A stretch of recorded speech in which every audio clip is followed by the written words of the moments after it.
총도, 미사일도, 관세도 아니었습니다. 한국은 이것으로 전쟁에 나섰습니다. 그리고 세계는 그 말을 듣고 웃다가 5분 만에 침묵했습니다. 저는 클로틸드 듀몽, 유엔 식량위기 대응 전략본부 소속입니다. 세계는 전쟁 중이죠. 유엔 총회장에 앉아있는 지금 눈앞에서 벌어지는 광경이 비현실적으로 느껴집니다. 각국 대표들의 얼굴은 하나같이 굳어 있습니다. 미국 대표는 밀 수출 중단을 선언했고 중국은 쌀 비축량을 공개하지 않겠다고 합니다. 러시아는 우크라이나 사태 이후 곡물 시장을 완전히 장악했죠. 식량 안보는 국가 안보입니다. 우리는 자국민을 먼저 보호할 것입니다. 영국 대표의 발언에 회의장이 술렁입니다. 회의장 분위기는 점점 더 험악해졌습니다. 이제는 동맹국도 식량에 관해서는 서로를 믿지 않습니다. 식량은 총알보다 더 강력한 무기가 됐어요. 자원 고갈, 기후위기, 인구 증가, 이 모든 요인들이 복합적으로 작용해 인류 역사상 최악의 식량 위기를 초래했습니다. 숨막히는 침묵 속에서 한국 대표가 단상에 올랐습니다. 그동안 존재감이 미미했던 한국이었기에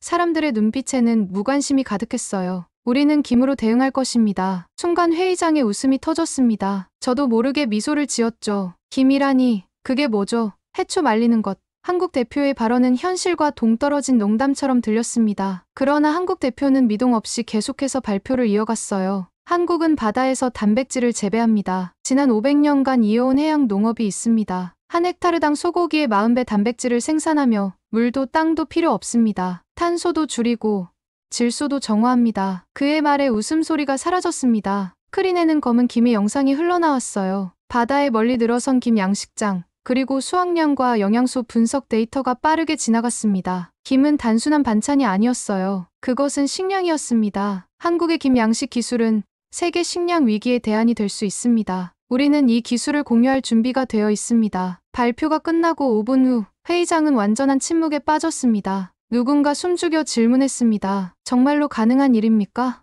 저는 의구심에 찬 눈으로 한국 대표를 바라봤습니다. 해초가 세계를 구한다니 말도 안 되는 일이었죠. 하지만 제 상관인 유엔 식량위기 대응 전략본부장은 심각한 표정으로 저를 불렀습니다. 클로틸드, 당신이 직접 한국에 가봐야겠소.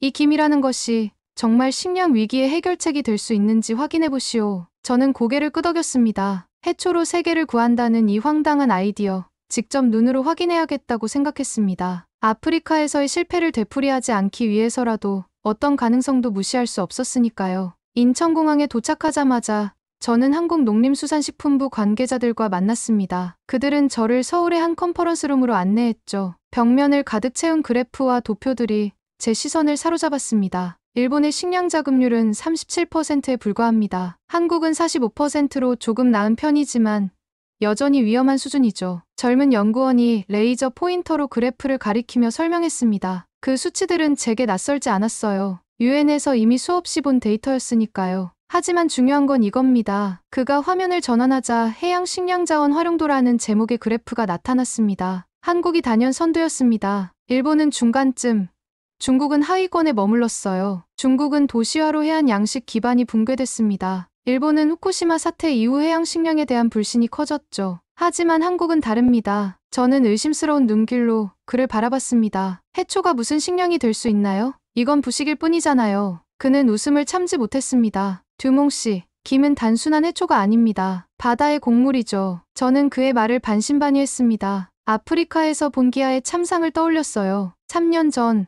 사하라 이남 지역에서 식량 분배를 담당했던 저는 결국 실패했습니다. 식량이 오지 못했고 사람들은 굶주렸죠. 그날의 어린아이들의 눈빛을 저는 아직도 잊지 못합니다. 현장을 보여주세요. 말로만은 믿을 수 없습니다. 다음 날 아침 우리는 서해안으로 향했습니다. 차창 밖으로 보이는 풍경은 평화로웠어요. 하지만 제 마음은 무거웠습니다. 세계는 지금 식량을 놓고 전쟁 중이었으니까요. 식량 위기는 이미 심각한 수준입니다. 유럽은 우크라이나 전쟁으로 곡물 공급이 불안정해졌고 미국은 극심한 가뭄으로 생산량이 급감했습니다. 아프리카는 여전히 식량을 자급하지 못하고 있죠. 아시아는 인구 과밀로 늘 식량 부족에 시달립니다. 한국도 식량 위기에서 자유롭지 않습니다. 하지만 우리는 바다가 있어요. 바닷가에 도착했을 때 저는 처음으로 김 양식장을 목격했습니다. 끝없이 펼쳐진 바다 위에 일정한 간격으로 줄이 쳐져 있었어요. 마치 바다 위의 논밭 같았습니다. 김 양식은 5세기부터 시작됐다고 합니다. 그런데 산업화된 건 불과 50년 전이죠. 상상이 안 됐습니다. 500년 전부터 해초를 키웠다니요. 유럽이 아메리카 대륙을 발견하던 시절부터 한국은 바다에서 식량을 재배했다는 말이었습니다. 다른 나라들은 왜 이 기술을 채택하지 않았나요?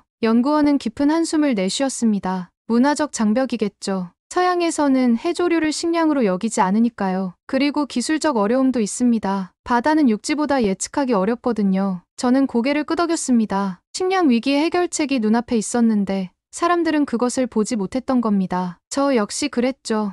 한국에 오기 전까지는요. 내일은 직접 김 양식장을 방문해 보겠습니다. 이 녹색 무기가 정말로 어떤 것인지 확인하고 싶네요. 그날 밤 호텔 창문 너머로 도시의 불빛을 바라보며 생각했습니다. 식량 자립을 포기한 나라들, 그리고 바다에서 답을 찾은 한 나라. 이것이 미래를 바꿀 수 있을까요? 이른 아침, 충남 서해안의 한 작은 항구에 도착했습니다. 안개가 자욱한 바다 위로 수십 척의 작업선이 움직이고 있었어요. 양식장 관리자인 김진호 씨가 우리를 맞이했습니다. 오늘은 운이 좋으시네요. 김 수확철이거든요. 바다로 향하는 작은 배에 올랐습니다. 파도에 흔들리는 배 위에서 불안한 마음이 들었지만 호기심이 더 컸습니다. 김진호 씨는 자랑스럽게 설명을 이어갔습니다. 우리 양식장은 1헥타르당 단백질 생산량이 소고기의 40배입니다. 게다가 물은 무한히 공급되고 사료도 필요 없죠. 믿기지 않는 수치였습니다. 그의 말이 사실이라면 이것은 혁명적인 일이에요. 증거를 보여주세요. 그는 웃으며 한 작업선으로 우리를 안내했습니다. 그곳에서는 몇몇 작업자들이 김발을 끌어올리고 있었어요. 검은 김이 물결처럼 출렁였습니다. 햇빛에 반짝이는 물방울 사이로 건강한 김의 모습이 보였어요. 이 김은 태풍에도 끄떡없습니다. 우리는 스마트 부표 시스템을 도입해서 파도와 조류에 맞춰 양식장 위치를 조정하죠. 김진호 씨는 태블릿을 꺼내 데이터를 보여줬습니다. 각 양식장의 수온, 염도, 영양소 상태가 실시간으로 모니터링되고 있었어요. 과학과 전통이 만나 혁신이 일어났습니다. 조상들의 지혜에 현대 기술을 더했을 뿐이죠. 작업자들이 김발을 끌어올려 트레이에 담는 모습을 지켜봤습니다. 검은 김이 햇빛에 반짝이는 모습이 마치 보석 같았어요. 신선한 김 한 장을 건네받아 맛을 봤습니다. 바다의 향기가 입 안에 퍼졌습니다. 깊은 감칠맛이 있었어요. 한국은 바다에서 식량을 키우는 유일한 국가입니다. 다른 나라들도 시도는 했지만 우리처럼 체계적으로 산업화하지는 못했죠. 저는 충격을 받았습니다. 지금껏 해조류를 단순한 부식물로만 여겼던 제 생각이 완전히 뒤집어졌어요. 김진호 씨의 자부심 넘치는 표정을 보며 이것이 단순한 산업이 아닌 국가 전략 자산임을 느꼈습니다. 이 김을 어떻게 보존하나요? 신선도가 중요할 텐데요. 김진호 씨는 건조 시설로 우리를 안내했습니다. 그곳에서는 대형 기계들이 김을 말리고 있었어요. 건조된 김은 2년까지 보관 가능합니다. 영양소 손실도 미미하고요. 재난 상황에서도 신속하게 분배할 수 있죠. 마치 군수품 창고를 보는 듯했습니다. 정연하게 포장된 김이 창고에 가득했어요. 그제서야 녹색 무기라는 표현이 실감났습니다. 김 양식장은 탄소도 흡수합니다. 바다 생태계도 보호하고요. 한 가지 작물로 이렇게 다양한 혜택을 얻을 수 있다니 놀랍지 않나요? 항구로 돌아오는 길, 저는 묵묵히 생각에 잠겼습니다. 아프리카에서의 실패가 떠올랐어요. 그때 이런 해결책이 있었다면. 하지만 과거는 돌이킬 수 없습니다. 중요한 건 미래예요. 선착장을 밟는 순간 저는 결심했습니다. 이 김이라는 녹색 무기를 세상에 알려야 한다고요. 바다는 우리의 새로운 곡창지대가 될 수 있습니다. 그리고 한국이 그 열쇠를 쥐고 있었어요. 듀몽 씨, 내일은 더 놀라운 것을 보여드리겠습니다. 김의 역사가 담긴 곳으로 모시죠. 김진호 씨의 말에 기대감이 생겼습니다. 오늘 본 것만으로도 충분히 혁명적인데 더 놀라운 것이 있다니요. 저는 유엔 본부에 중간 보고서를 전송했습니다. 한국의 김은 단순한 식품이 아닌 식량 안보의 대안이 될 수 있음. 보고서를 전송하고 나서 창밖으로 펼쳐진 바다를 바라봤습니다. 녹색 혁명이 이곳에서 시작될지도 모르겠다는 생각이 들었습니다. 다음 날 우리는 전라남도의 작은 어촌마을로 향했습니다. 세월의 흔적이 깊게 새겨진 오래된 포구였습니다. 그곳에서 저는 김옥분 할머니를 만났습니다. 80대 후반의 나이에도 맑은 눈빛이 인상적이었어요. 어서 오세요. 외국에서 오셨다면서요? 김옥분 할머니는 손수 끓인 미역국을 내주셨습니다. 저는 호기심에 한술 떠먹었어요. 구수한 맛이 입안에 퍼졌습니다. 할머니, 김 양식에 대해 들려주실 수 있나요? 할머니의 주름진 얼굴에 미소가 번졌습니다. 그녀는 천천히 말을 이어갔어요. 전쟁 땐 김이 사람 살렸어요. 쌀이 없을 때 김으로 하루를 버텼지. 한국 전쟁 당시의 이야기였습니다. 식량이 부족했던 시절, 바다는 사람들의 생명줄이었다고 합니다. 할머니는 어린 시절, 어머니가 김을 양식하던 모습을 생생히 기억하고 있었습니다. 여자들이 주로 했어요. 남자들은 고기 잡으러 나가고 여자들은 김 돌보고 겨울에는 온 마을이 나와서 김 수확했죠. 여성들이 중심이 된 생계 수단이었다니 흥미로웠습니다. 할머니는 서랍에서 낡은 사진첩을 꺼내 보여주셨어요. 흑백 사진 속에는 너른 바다에서 김발을 관리하는 여성들의 모습이 담겨 있었습니다. 이게 내 어머니예요. 평생 김과 함께 살았죠. 사진 속 여인은 강인한 표정으로 김발을 들고 있었습니다. 그 모습에서 생존의 의지가 느껴졌어요. 김은 그냥 먹는 게 아니었어요. 우리의 생명이었죠. 할머니의 말에 깊은 울림을 느꼈습니다. 김은 단순한 산업이 아니라 생존의 유산이었던 거예요. 식량 주권의 원형이 이곳에 있었습니다. 어떻게 양식했는지 더 자세히 말씀해 주세요. 할머니는 옥상으로 우리를 안내했습니다. 그곳에는 작은 나무 틀이 있었어요. 옛날에는 이런 틀에 나무를 꽂아서 김을 키웠어요. 지금은 다 현대식으로 바뀌었지만 할머니의 손길이 나무 틀을 쓰다듬었습니다. 그 손에는 수십 년간 바다와 싸운 흔적이 새겨져 있었어요. 저는 존경심이 생겼습니다. 이런 전통이 500년 넘게 이어져 왔다는 사실이 경이로웠어요. 그런데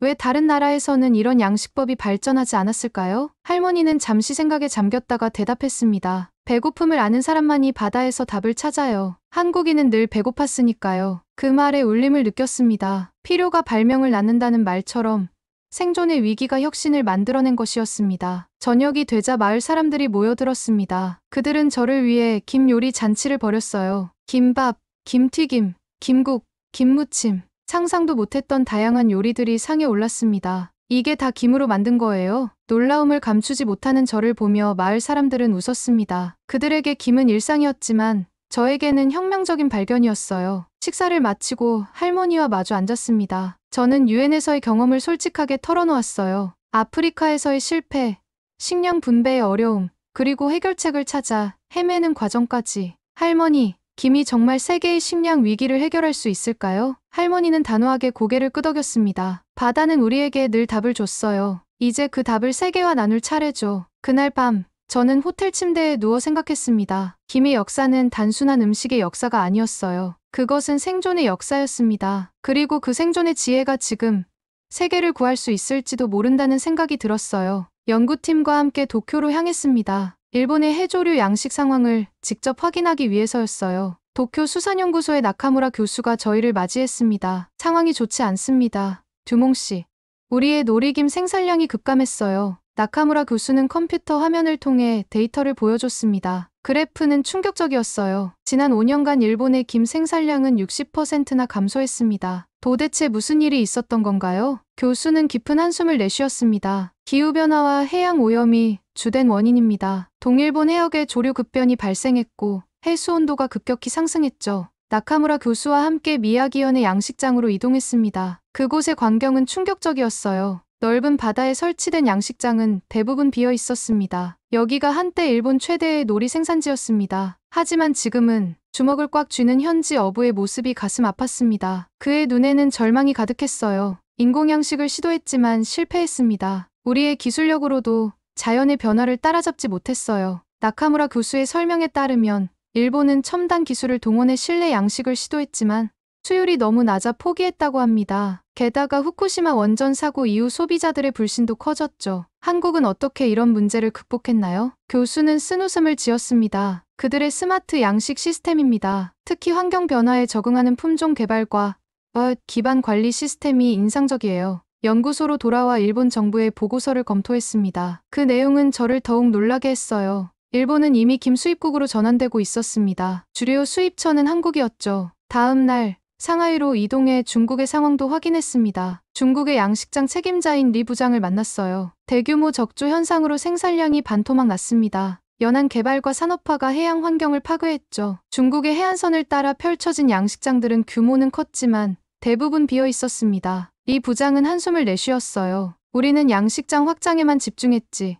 환경관리와 지속가능성은 간과했습니다. 결국 바다가 복수한 셈이죠. 현지 시장을 방문했을 때 진열대에 놓인 김의 가격은 3년 전보다 5배나 올라 있었습니다. 식량 가격 상승은 정치적 불안정으로 이어질 수 있는 위험한 신호였어요. 한국으로 돌아오는 비행기 안에서 저는 보고서를 정리했습니다. 일본과 중국의 실패, 그리고 한국의 성공 사례를 비교 분석했어요. 가장 주목할 점은 한국의 스마트 양식 및 친환경 관리 시스템이었습니다. 인천공항에 도착해 농림수산식품부 관계자를 다시 만났습니다. 그는 제게 최신 데이터를 보여줬어요. 올해 우리 김 수출량은 30% 증가했습니다. 주요 수출국은 일본, 중국, 그리고 미국입니다. 그의 자신감 넘치는 태도가 이제는 이해가 됐습니다. 한국은 위기를 기회로 바꾸고 있었어요. 다른 나라들이 해양 식량 생산에서 실패하는 동안 한국은 오히려 성장하고 있었죠. 기후변화에도 우리 양식장은 영향을 거의 받지 않았습니다. 스마트 V 시스템이 환경 변화를 실시간으로 모니터링하고 AI가 최적의 관리 방안을 제시하니까요. 그가 보여준 시스템은 놀라웠습니다. 각 양식장에 설치된 센서가 수온, 염도, 영양소 수준을 측정하고 이상 징후가 발견되면 즉시 조치가 취해진다고 했어요. 태풍이 오면 양식시설은 자동으로 수심을 낮추어 피해를 최소화했습니다. 그럼 김은 정말로 식량 위기의 해결책이 될 수 있나요? 이 질문은 제 일주일간의 조사에서 가장 중요한 것이었습니다. 그는 고개를 끄덕였어요. 식량 위기의 모든 면을 해결할 수는 없겠지만 중요한 대안이 될 수 있습니다. 특히 단백질 공급과 미량 영양소 측면에서요. 호텔로 돌아오는 길에 창밖을 바라봤습니다. 한국의 바다가 새롭게 보였어요. 그것은 단순한 바다가 아니라 미래의 식량 창고였습니다. 그리고 한국은 그 열쇠를 쥐고 있었죠. 연구소에서의 실험은 저를 완전히 다른 사람으로 만들었습니다. 제 앞에는 김 성분 분석 보고서가 펼쳐져 있었어요. 그 수치들이 제 생각을 완전히 바꿨습니다. 김은 비건이면서 글루텐 프리입니다. 고단백에 저탄소까지 완벽한 미래 식량의 조건을 갖췄죠. 연구원의 설명을 들으며 저는 김 한 장을 들어 자세히 살펴봤습니다. 얇고 검은 이 해초가 정말 세계를 구할 수 있을까요? 그 가능성이 점점 현실로 다가오고 있었습니다. 김 10장이면 하루 권장 요오드, 비타민 B12 망간의 100%를 섭취할 수 있습니다. 철분도 4센트나 함유되어 있죠. 놀라운 사실이었습니다. 저는 직접 김을 한 장 집어 둥글게 말아보았어요. 바삭한 소리와 함께 입안에 넣었습니다. 짭짤하면서도 고소한 맛이 혀끝에 감돌았어요. 이게 정말 식량이구나. 제 속삭임에 연구원이 웃음을 지었습니다. 그는 테이블 위에 여러 종류의 김을 펼쳐놓았어요. 이건 일반 김, 이건 조미김, 그리고 이건 특수 처리된 비상식량용 김입니다. 마지막으로 소개한 김은 조금 두꺼웠습니다. 손에 쥐자 단단한 느낌이 났어요. 이 제품은 군사용으로 개발된 것입니다. 5년까지 보관 가능하고 한 봉지에 하루 필요한 칼로리의 30%를 공급할 수 있죠. 저는 그것을 맛보았습니다. 일반 김보다 더 진한 맛이 났지만 충분히 먹을 만했어요. 재난 상황에서 이상적인 식량이네요. 가볍고 오래 보관되고 영양가까지 높으니. 연구원은 고개를 끄덕였습니다. 한국 군인들은 이미 이걸 비상식량으로 활용하고 있어요. 특히 산악지대나 격리된 지역에서 임무를 수행할 때 유용하죠. 저는 유엔의 구호 활동을 떠올렸습니다. 아프리카 난민 캠프에서 이런 식량이 있었다면 얼마나 많은 생명을 구할 수 있었을까요? 운송도 쉽고 조리도 필요 없는 식량. 그것은 구호 활동가들의 꿈이었습니다. 김은 또한 미래 식량으로서 중요한 특성을 갖고 있습니다. 탄소 발자국이 매우 적죠. 연구원이 보여준 그래프에 따르면 김 생산의 탄소 배출량은 소고기의 1100쌀의 110에 불과했습니다. 오히려 김 양식 과정에서 이산화탄소가 흡수된다고 해요. 친환경적인 측면에서도 놀라운 식량이네요. 저는 감탄했습니다. 식량 안보와 기후 위기 두 문제를 동시에 해결할 수 있는 가능성이 보였어요. 다음 날 저는 실제 생산 현장을 다시 방문했습니다. 이번에는 수확한 김을 가공하는 공장이었어요. 철저한 위생관리 속에서 김이 건조되고 구워지고 포장되는 과정을 지켜봤습니다. 우리 공장은 하루에 100만 장의 김을 생산할 수 있습니다. 이는 약 30만 명의 하루 영양소 일부를 충당할 수 있는 양이죠. 공장장의 말이 가슴에 와닿았습니다. 이런 공장이 세계 곳곳에 있다면 식량 위기는 훨씬 완화될 수 있을 거예요. 저녁에는 현지 학교 급식소를 방문했습니다. 아이들이 김밥을 먹는 모습이 인상적이었어요. 우리 학교는 주 3회 김을 활용한 메뉴를 제공합니다. 아이들의 영양 섭취 균형을 위해서죠. 영양사의 설명을 들으며 학교 급식 프로그램에 김을 도입하는 아이디어가 떠올랐습니다. 세계 각국의 학교에서 이런 프로그램을 실시한다면 어떨까요? 밤늦게 호텔로 돌아와 노트북을 펼쳤습니다. 유엔에 보낼 최종 보고서의 초안을 작성하기 시작했어요. 김은 단순한 식품이 아닌 21세기 식량 위기에 대응할 수 있는 전략 식량이다. 비건, 글루텐 프리, 고단백, 저탄소의 특성을 갖춘 이 해조류는 군사 식량, 재난 식량, 그리고 일상 식량으로서의 가능성을 모두 갖추고 있다. 타이핑을 하다 문득 창밖을 바라봤습니다. 서울의 밤하늘에 별이 빛나고 있었어요. 그 별들처럼 김이라는 작은 해조류가 세계 식량 위기의 어둠 속에서 빛나는 희망이 될 수 있을까요? 저는 그렇게 믿기 시작했습니다. 한국에서의 마지막 날, 저는 처음 방문했던 그 항구로 다시 돌아갔습니다. 김옥분 할머니를 다시 만나고 싶었어요. 그녀의 이야기가 계속 머릿속에 맴돌았거든요. 작은 김밥집 앞에 도착했습니다. 할머니는 여전히 그곳에서 김밥을 만들고 있었어요. 저를 보자 반갑게 손을 흔들었습니다. 다시 왔네요. 김밥 먹고 가요. 제 앞에 놓인 김밥은 단순한 음식이 아니었습니다. 그것은 할머니의 인생이 담긴 이야기였어요. 저는 조심스럽게 한 조각을 먹었습니다. 단순하지만 깊은 맛이 느껴졌어요. 할머니, 더 자세한 이야기를 듣고 싶습니다. 전쟁 때 어떻게 김이 사람들을 살렸는지요. 할머니의 눈빛이 먼 곳을 바라보는 듯했습니다. 오래된 기억을 더듬는 모습이었어요. 나는 피난민이었어요. 부산으로 피난 왔을 때 아무것도 없었죠. 먹을 것도, 잠잘 곳도. 할머니의 목소리가 떨렸습니다. 80년도 더 된 기억이지만 그녀에게는 여전히 생생한 현실이었나 봅니다. 그때 우리를 살린 건 김이었어요. 바다에서 김을 따서 쌀 한 줌과 함께 김밥을 만들었죠. 한 끼에 김밥 한 조각이 전부였지만 그걸로 버텼어요. 할머니는 작은 앨범을 꺼내 한 장의 흑백 사진을 보여주셨습니다. 여러 사람이 둘러앉아 김밥을 나누는 모습이었어요. 이건 1951년 피난민 수용소에서 찍은 사진이에요. 내가 만든 김밥을 나눠 먹는 모습이죠. 저는 사진을 자세히 봤습니다. 초라한 천막 아래 모여 앉은 사람들.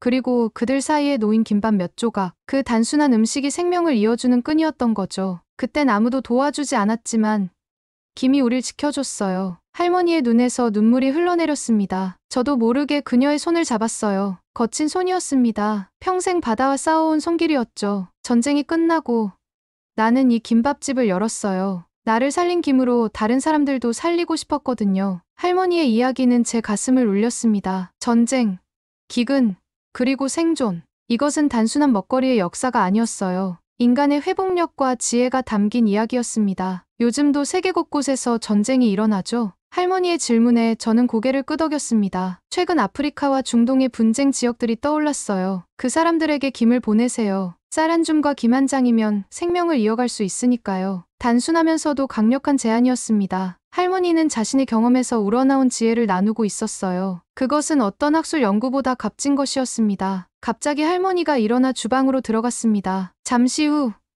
작은 상자를 들고 나왔어요. 이걸 가져가세요. 내가 직접 만든 김이에요. 당신의 나라 사람들에게도 나눠주세요. 상자를 열자 반들반들 윤기가 흐르는 김이 정성스레 포장되어 있었습니다. 그것은 단순한 선물이 아니었어요. 생존의 지혜가 담긴 유산이었습니다. 고맙습니다.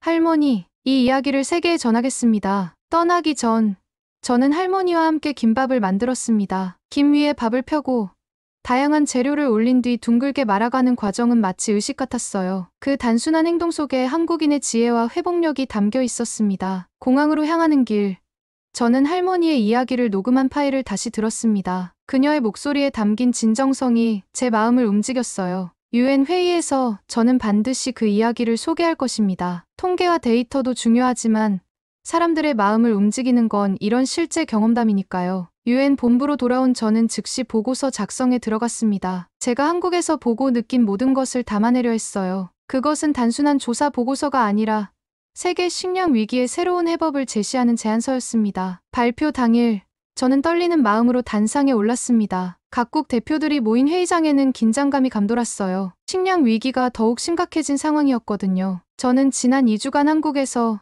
김이라는 특별한 식량에 대해 조사했습니다. 슬라이드에는 제가 찍은 김 양식장 사진이 떠올랐습니다. 바다 위에 펼쳐진 광대한 양식장의 모습에 청중들이 시선을 집중했어요. 한국은 바다에서 자급자족의 길을 찾았습니다. 육지가 아닌 바다에서 말이죠. 저는 데이터를 하나씩 제시했습니다. 김의 영양 성분, 생산 효율성, 탄소 배출량, 보존 가능성까지. 모든 수치는 김이 미래 식량으로서 가치가 있음을 증명했어요. 김은 헥타르당 단백질 생산량이 소고기의 40배입니다. 물 사용량은 곡물의 1000배에 불과하고요. 게다가 탄소를 흡수하는 효과까지 있습니다. 회의장의 분위기가 달라지기 시작했습니다. 처음에 회의적인 표정들이 관심으로 바뀌고 있었어요. 더욱 중요한 것은 김이 가진 문화적, 역사적 가치입니다. 저는 김옥분 할머니의 이야기를 들려주었습니다. 전쟁 중 피난민들을 살린 김밥 이야기, 여성들이 중심이 된 김양식의 역사, 그리고 생존의 지혜가 담긴 문화적 유산까지. 할머니의 목소리가 담긴 녹음 파일을 재생했을 때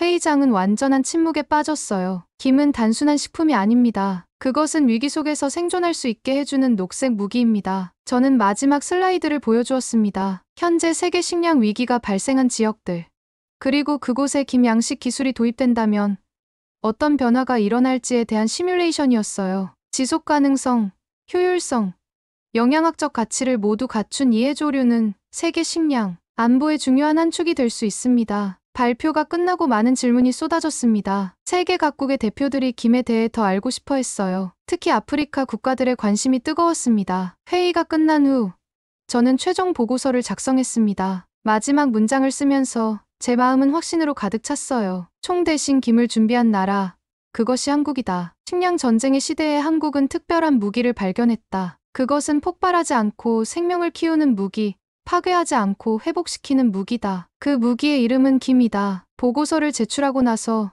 창밖을 바라봤습니다. 뉴욕의 빽빽한 빌딩 숲과는 달리 제 마음속에는 넓은 바다가 펼쳐져 있었어요. 그 바다 위에 김 양식장이 끝없이 이어지는 모습이 그려졌습니다. 이제 막 시작됐을 뿐입니다. 식량 위기 시대의 녹색 혁명. 그 중심에 한국의 김이 있을 거예요. 저는 이 여정을 계속할 것입니다. 김옥분 할머니가 전쟁통에 했던 것처럼 지식을 나누고 생명을 살리는 일을요. 우리는 전쟁의 시대에 살고 있습니다. 하지만 그것은 총알이 아닌 식량을 위한 전쟁이죠. 그리고 이 전쟁에서 승리하는 방법은 서로를 죽이는 것이 아니라 함께 살아남는 방법을 찾는 것입니다. 김은 그 답이 될 수 있을지도 모릅니다. 바다에서 자라나는 녹색 희망. 그것이 바로 김입니다.